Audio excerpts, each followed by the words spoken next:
that the Sharia, if we're going to understand what the Sharia is a unity of moral and legal forces. Okay, whereas the state is predicated upon the separation of those two. Okay, the state is a legal force primarily, and it has largely abandoned the moral force, whereas the Sharia is a unity of the two.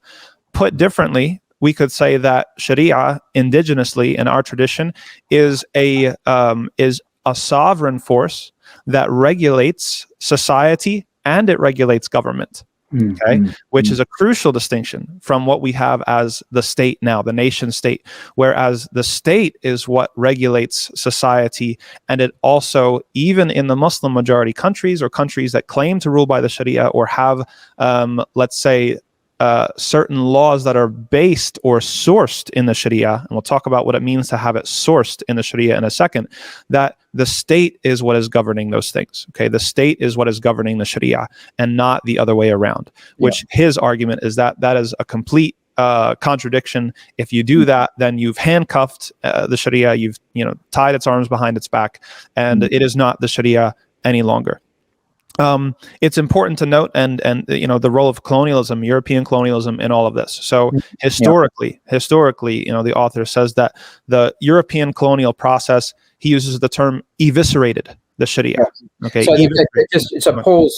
Sorry, the word eviscerate means, if I'm not mistaken, to empty, to disembowel something. If you were to eviscerate a goat of its innards, or a human being, it means to empty, disembowel.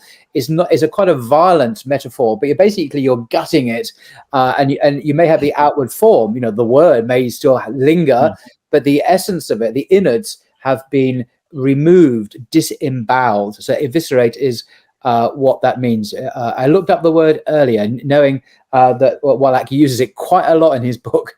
Yes, and it's a very specific term that he's using, because it's not that Sharia has been completely obliterated or absent. No, what we have is just the shell of Sharia, the outward form, and this is represented by using Sharia as a source of law rather than a paradigm of law or a paradigm for society, which we'll explain what all that means in a bit, inshallah. But this is the idea that the process of European colonization eviscerated, emptied, gutted the Sharia, and it smashed its autonomy.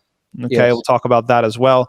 And it smashed its sovereignty, right? Sovereignty meaning the ultimate authority. At the end of the day, what has ultimate authority? We can't point to any place on the face of the earth right now and say that the Sharia has the ultimate authority, which is a crucial point in his argument.